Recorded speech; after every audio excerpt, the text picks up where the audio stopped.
Hi guys, welcome back to my YouTube channel. So my name is Harshita and I'm an MBBS intern. Before starting the main topic of our video, I would like to congratulate each and every one of you whoever gave the NEET UG 2025 exam. It was a pretty tough exam, that's what people are saying, and so congratulations that you sat through it. I know no one really waits for the results to come back, everyone checks it through the answer sheet on the same day.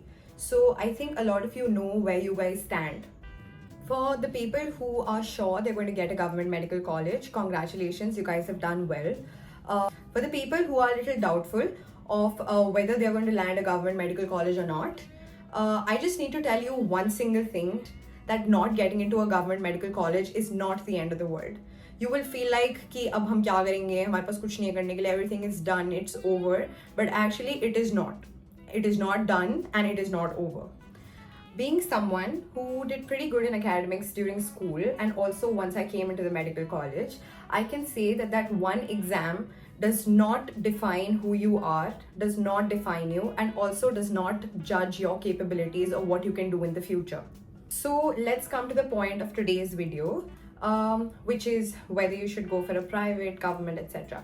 So firstly, I would say if your parents can afford a private medical college, you should go for it. Because if you're worried about things like, oh, people are going to say this, or a private medical college education is not that good, etc., that is bullshit. If your parents can afford it, go for it. Do not waste your years on taking drops after drops, because you will need more drops when you're preparing for NEET PG or going abroad or whatever. So do not waste that time at this particular moment. Being in a private or a government medical college, it does not define your education or your opportunities. You have to make your own way through it in both these scenarios.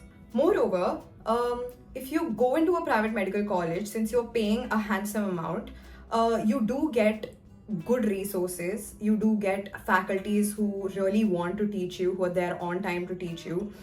You do get better living conditions, a better hostel in some cases, and a pretty amazing infrastructure.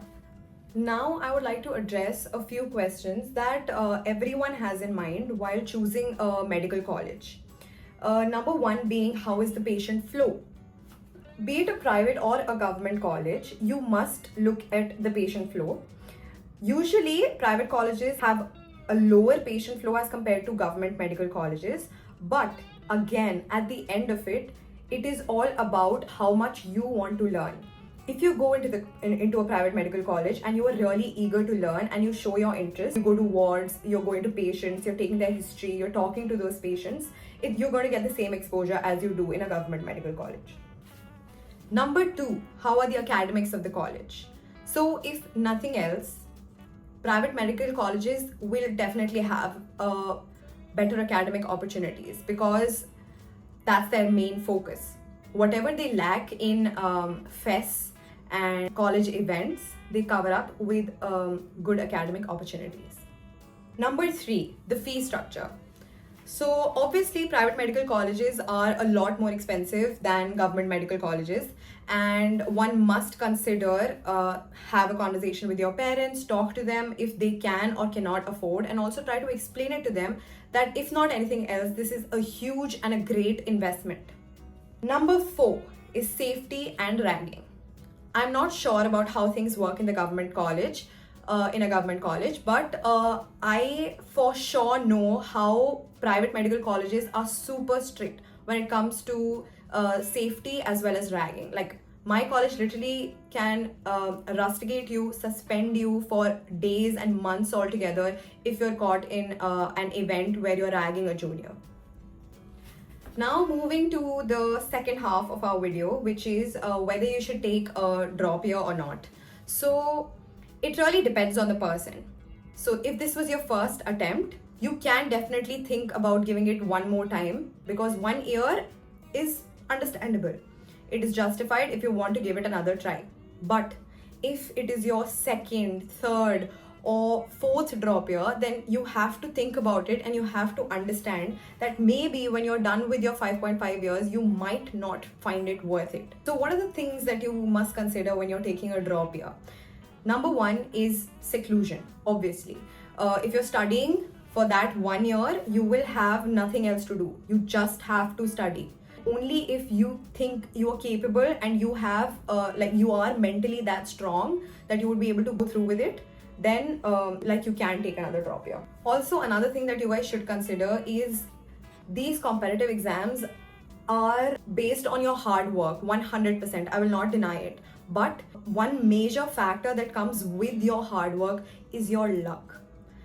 I've seen the smartest of smartest students not cracking NEET UG, and I've seen people who were backbenchers, people who were not really attentive in class cracking NEET UG. So, I mean, I won't say it's all luck, but with hard work, there is a factor of luck.